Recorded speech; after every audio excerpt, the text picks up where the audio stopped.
반갑습니다. 미풍입니다. 구독과 좋아요 부탁드리도록 하겠습니다. 서울 부산 공급 절벽 언제까지 지속되나? 여러분들이 가장 궁금한 내용이 도대체 이 지금 같은 공급 절벽 사태가 언제까지 지속될 것인가? 이 부분에 우리가 정답지를 좀 알아야 되지 않을까라는 생각이 듭니다. 그래서 사실 공급보다는 수요의 강도에 따라서 시세가 결정되는 경우가 많습니다. 공급도 물론 중요하죠. 그러나 우리가 지금 1년에 맞고 있는 이러한 공급 절벽 사태는 대략적으로 여러분들이 어느 정도는 파악을 하고 있어야지 앞으로 시장에 대응할 수 있는 그러한 지금 시간적 여유라든가 능력을 가질 수 있다, 이렇게 보고 있습니다. 올해 아파트 공급 충분할 거라더니 10월까지 5,400가구, 이게 서울입니다. 지금 서울은 11년 만에 분양 물량 포함해서 공급이 최저로 떨어졌습니다. 충격적인 사실이죠. 그래서 서울의 민간 아파트 분양 물량을 보니까 원래 계획을 했던 곳이 지금 통계상으로 계획이 됐던 것이 15,400가구입니다. 사실은. 그래서 서울은 평균적으로 평년으로 따지면 4만 가구 정도는 나와야 돼요. 4만 가구가 분양이 나와야 됩니다. 자, 4만 가구 분양이 매년 늘어나게 되면은 공급이 엄청 늘어나겠죠. 그런데 여기서 멸실되는 가구들이 있습니다. 멸실되거나 하는 가구들이 대략 보면은 3만 5천 가구 정도로 보시면 될 것 같아요.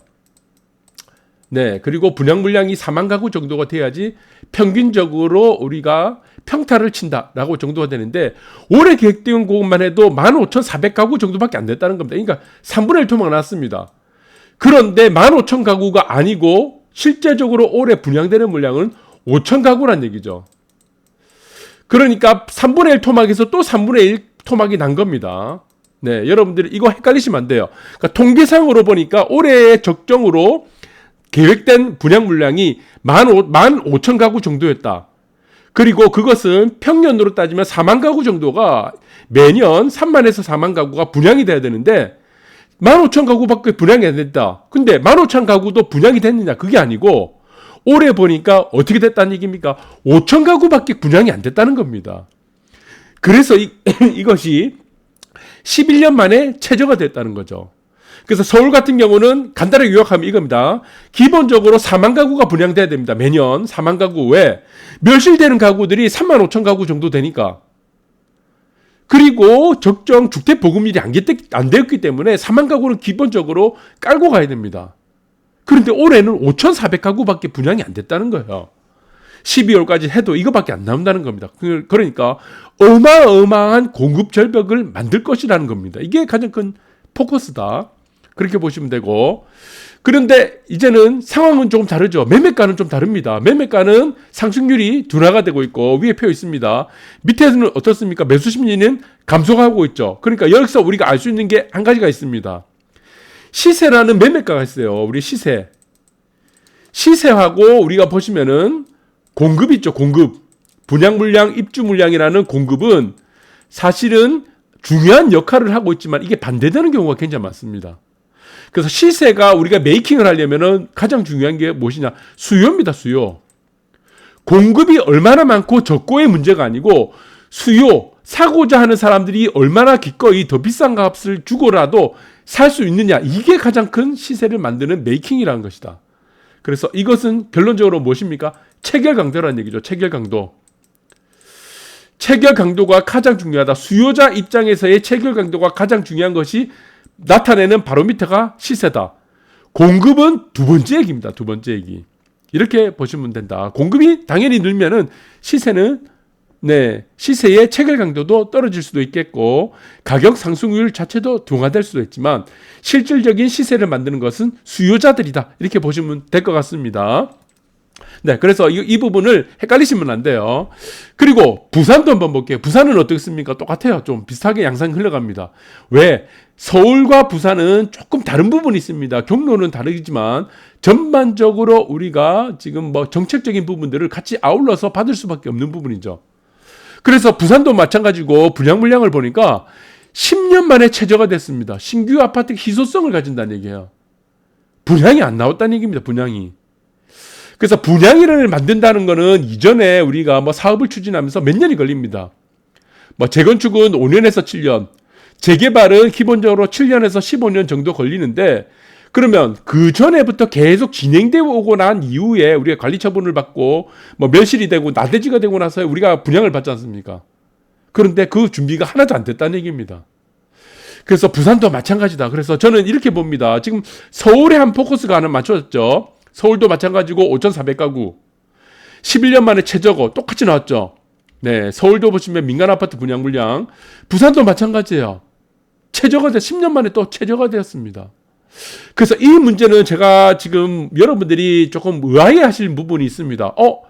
앞으로 지금 뭐 재개발 재건축 요건을 푼다 그러고 뭐 오세훈 시장, 뭐 박형수 시장 그리고 뭐 국토부에서도 지금 뭐 상기 신도시 만든다고 지금 난리 구슬 치고 있는데 이제 좋아질 거야. 분양 물량 늘어날 거야. 아닙니다. 여기서 지금 분양 물량이 여러분들이 지금 희소성을 가질 만큼의 분양 물량이 앞으로 개선이 되려고 한다. 물량이 어느 정도 나오려고 하면은 저는 최소한 언제부터 본격적으로 나오냐? 2029년으로 보고 있습니다. 2029년. 이게 이유가 있습니다. 2029년 정도야 되어야지 물량이 여러분들이 생각할 만큼 나올 가능성이 크다라고 보고 있습니다. 그 첫 번째 이유는 무엇이냐? 재건축은 여러분들이 기대를 할 필요가 없습니다. 재건축에서는 물량이 거의 안 나온다고 보고 있습니다. 왜? 가장 큰 이유가 무엇입니까? 재초안이죠. 재초안이 걸려있다 보니까 분양 물량을 만들 수가 없습니다. 세금으로 다 두드려 받거든요. 분담금도 내야 되고 재초안 분담금도 또 내야 돼. 이중으로 내야 됩니다. 그러려면은 조합에서 어떤 스탠스를 취하겠습니까? 차라리 세금 낼 돈 줄여서 없애서 우리가 분양 물량을 낮추자는 겁니다. 고급화시키자는 전략으로 갈 수밖에 없다는 겁니다. 그래서 여기서는 재건축에서는 물량이 여러분들이 기대를 할 수가 없습니다. 대부분 저는 뭐 0이라 봐요. 그냥 여러분들 계산하지 마세요. 그럼 두 번째가 있습니다. 재개발이죠. 재개발이 있습니다. 이 재개발 만료되려면 재개발이 이제 분양을 받으려면 최소 빨라야 7년입니다. 7년. 그러니까 지금 2021년입니다. 여기서 지금 뭐 대략 7에서 8년 정도 걸린다 그러면은 재개발도 마찬가지고 뭐 상기 신도시도 마찬가지겠죠. 똑같습니다. 네. 뭐 미리 지금 분양받아서 뭘 하겠습니까? 사전 청약 무슨 의미가 있습니까? 실질적으로 우리가 삽을 치고 공구리를 파야지 지금 의미가 있지. 그래서 이거를 계산을 하게 되면은 2021년 내년 지금 2021년 얼마 안 남았죠. 그럼 2022년 생각해 보세요. 2022년에서 7년 8년 정도의 기간이 걸린다면 정답지 나왔습니다. 2029년이잖아요. 이때부터 물량 나옵니다. 그러니까 지금 2021년부터 2029년까지는 공급 물량이 어떻게 되겠습니까? 그냥 박살나는 겁니다. 박살나. 네. 공급 절벽이 앞으로 7년 동안, 8년 동안은 계속 이어진다는 얘기입니다. 그 중간에 시세는 오를 수도 있고 내릴 수도 있는 거예요. 왜? 어차피 시세는 공급자가 만드는 것이 아닙니다. 부동산 시장에서 수요자가 얼만큼 강도가 있느냐, 더 비싼 값으로 살 수 있는 의지가 있느냐, 거기에 따라서 가격이 결정됩니다. 그래서 분양에 따른 공급 절벽 이런 것들은 앞으로 7년간에서 8년간 2029년까지는 계속된다. 그 와중에 시세는 오름과 내림을 반복하게 될 겁니다. 네. 그렇게 보시면 되고, 특이한 것이 부산인데 부산 새 아파트 분양 물량 10년 만에 최저인데 올해 분양이 5천 가구가 공급밖에 안 된다는 거예요. 내년은 아마 입주 물량은 좀 늘어날 겁니다. 평년 정도 수준 되는데 부산은 2023년부터는 공급 절벽에 완전히 들어가게 됩니다. 그래서 서울과 부산은 2023년부터 2029년까지는 공급이 거의 제로라고 보시면 될 것 같아요. 그래서 제가 우려하는 게 무엇이냐, 다음 정권이 어떤 사람이 잡느냐에 따라서 저는 잘못하면 대한민국 아파트 시장은 홍콩 시장으로 갈 수 있습니다. 홍콩 시장 어떻습니까? 6평이 기본 10억입니다. 6평이. 아파트 기본이 6평이. 그래서 이게 굉장히 우려된다. 그래서 원래 지금 계획했던 것이 9,262가구입니다. 평년 수준에 지금 보통 3만 가구죠. 부산은 서울보다 지금 낮죠. 서울이 4만 가구고 부산은 2만 5천 가구가 분양이 돼야 됩니다. 일반적으로 1년에 2만 5천 가구. 그런데 9,200가구 그것도 굉장히 작죠. 3분의 1 토막 났습니다. 그런데 이것도 분양 계획이 안 되고 실질적으로는 5천 가구밖에 분양이 안 됐다는 거다. 서울하고 거의 비슷합니다. 분양 물량. 이 분양 물량이 공급을 차지하는 앞으로의 바로미터가 된다는 거죠. 입주 물량은 바로 입주가 됐으니까 이미 분양이 당첨된 사람들이 입주를 하는 것이니까. 그래서 지금 뭐 분양 씨 말랐다. 10년 이내 최저인데 이것은 앞으로 향후 9년 동안 끌고 갈 가능성이 큽니다. 부산은. 그래서 저는 전국 시도 중에 뭐 5개 광역시도 있습니다. 부산, 서울도 있고 수도권도 있고 5개 광역시가 있죠. 그 중에 앞으로 가장 씨를 말릴 것, 공급 절벽을 말릴 것을 저는 말리는 곳이 부산이라고 보고 있습니다. 근데 부산이 좀 특이합니다. 어떻게 특이하느냐? 서울은 평지 많아요. 집 지을 때 사실 많습니다. 네, 건물이 많아서 그렇지. 부산을 지도로 보시면, 지형도로 보시면은 산 아니면 바다야, 산 아니면 바다. 사실 집을 지을 땅이 없어. 네. 이게 부산이에요. 다 산이잖아, 산. 산 아니면 바다인데. 그런데 이게 좀 특이한 현상들이 있습니다. 공무원들이, 지금 부산시 공무원들이 어떻게 해놨냐. 자, 부산이 왜 전국에서 가장 공급 절벽에 부닥칠 것인가를 단적으로 나타내는 사건이 있습니다. 현상이 있어요. 왜 그러냐. 부산시 공무원들이 어떻게 해놨습니까? 도시계획을. 산에다가는 산 쪽이죠. 산 아니면 바닷가에 밖에 집을 지을 수밖에 없잖아. 산에는 어떻게 했냐. 산이 안 보인다고 고도제한을 걸어놨습니다. 산이 안 보인다고. 부산은 어차피 산 아니면 바다밖에 없는데. 그러면은 바다에 집을 지어야 되잖아요. 바닷가 앞에. 바다에 집을 지으려니까 뭐 어떻게 했습니까? 네. 이거 해안 경관 때문에 또 고도제한을 걸어놓은 거예요. 해안 경관이 안 나온다는 이유로, 네, 경관. 안 나온다는 이유로 또 고도제한 걸어놨어요. 그러니까 집을 지으지 말란 얘기입니다. 아파트 짓지 말란 얘기를 하고 있는 거예요. 여러분들 지금 고도제한 60m 산 쪽은 산이 보인다고 고도제한 60m 걸어놓고 그러면 바다 쪽으로 가야지. 바다 쪽으로 가려니까 거기서 해안경관 망친다고 고도제한 59m 걸어놔 60m 걸어놨어요. 무슨 아파트를 짓습니까? 뭘 하란 얘기죠? 무슨 공급을 만들어냅니까 여기서? 네, 그러니까 어떻게 됩니까? 인구가 자꾸 줄어드는 거. 서울, 부산이 계속 인구 줄어드는 이유가 있습니다. 매년 적정 수준으로 아파트를 만들어줘야 되는데, 그러면 사람들이 오잖아요. 집이 생기니까. 공급이 매년 주는 겁니다. 매년. 그러니까 집이 없으니까 당연히 사람들은 빠져나가야 되잖아요. 그래서 서울이 가장 많이, 전국에서 인구가 가장 많이 줄어드는 도시고, 그 다음에 부산이 인구가 가장 많이 줄어드는 도시인 겁니다. 멸실되는 집보다 새로 생기는 집이 더 작은 겁니다. 멸실되는 아파트가 더 많은 거예요. 멸실되는 집이. 부산, 서울이 그렇습니다. 그래서 이 부산, 서울 같은 경우, 특히 부산 같은 경우는 앞으로 9년 동안에 엄청난 공급 절벽을 겪을 수밖에 없는 구조가 되어 있다. 그 구조 중에 가장 특이한 것이 뭐냐? 지형도죠, 지형도. 절반이 산으로 되어 있고 절반이 바닷가 앞인데 산이 보이지 않는다고 고도제한 걸어놓고 바다 보이지 않는다고 뒤에서 앞에 보니까 바다 안 보인다고 고도제한은 다 걸어놓은 거야. 뭘 하란 얘기입니까? 그래서 이게 저는 앞으로 서울, 부산은 정말 이 공급에 대해서는 해결책을 제시를 해줘도 말을 듣지 않습니다. 맨날 뭐 보시면은 보세요. 주택 공급 연끌해도 입주 26년이에요. 입주. 지금 아무리 지금 뭐 빨리 만들어도 재건축 빨리 해도 재개발 어차피 안 되죠. 기간 단축한다 그러고 무슨 중간에 보시면은 네? 우리가 간소화한다 그래서 그게 간소화 됩니까 그게?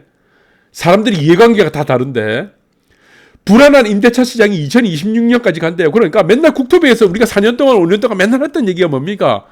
맨날 15만 가구 발굴했다는 얘기를 왜 합니까? 발굴. 아파트를 왜 발굴해요? 발굴을. 지금 보물찾기 하고 있습니까? 지금? 여러분들이 소풍 가서 어릴 때 보물찾기 하고 있나요? 발굴하게. 지금 여기가 유적지입니까? 유적지. 아파트 만들어낸 겁니다. 아파트. 무슨 발굴할 이유가 뭐가 있어? 발굴을. 우리가 지금 현 정권이 들어왔고 5년 동안 맨날 들었던 얘기 뉴스에서 무슨 얘기 들었습니까? 앞으로 공급 늘어난다. 맨날 발굴한대요. 발굴. 필요 없어요. 발굴은. 아파트 그냥 만들어주면 됩니다. 민간에서. 규제만 없으면 되는 거예요. 맨날 발굴했다 그러고 지금 여기서 3만 가구 만든대. 상기 신도시 지금 보시면 그죠? 잘 아시지만 광명도 있고 많잖아요. 네. 생각이 다 안 나네. 왕숙도 있고 여러 가지 많아요. 그래서 이거 3만 가구 만든대.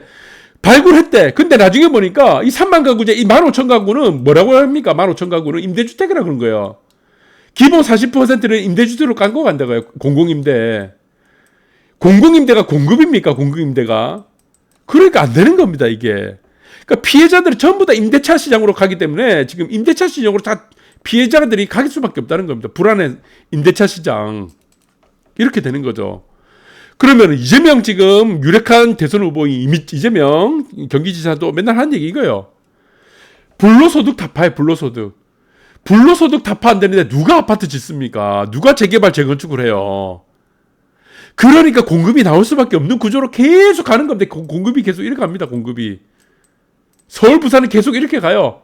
공급이 만들어줘야지 인구가 늘어나는데 인구는 어떻습니까? 반대로 가죠. 공급하고 인구는 같이 가죠. 공급하고 인구는. 공급이 계속 줄니까 어떻게 되겠습니까? 인구는 계속 딱 줄어드는 거야. 서울, 부산이 그런 겁니다. 지금 서울, 부산. 네, 집이 없는데 어떻게 지금 인구가 늘어납니까? 여러분들 초등학교 2학년 정도만 돼도 다 아는 상식 아니에요? 네. 집을 찾아가잖아요. 집이 없는데 어떻게 인구가 늘어나겠습니까? 네, 그래서 이거는 가장 큰 문제다. 결국에는 어떻습니까? 주거 사다리 다 끊어놓겠다는 거죠. 그래서 이 지금 공급 불안에 대한 요소는 공급은 공급 외에는 답이 없습니다. 돈에 대한 문제는 돈밖에 해결책이 없어요. 아파트에 대한 문제는 아파트밖에 해결책이 없고 주거 복지에 대한 문제는 주거 외에는 답이 없습니다. 공급에 대한 문제는 공급밖에 답이 없다는 겁니다. 그런데 공급을 다 틀어막아가지고 어떻게 하자는 거죠? 네, 그래서 이 문제들에 대해서 여러분들이 오늘 밤에 주말 불금에 한번 좀 생각했으면 좋겠습니다. 감사합니다.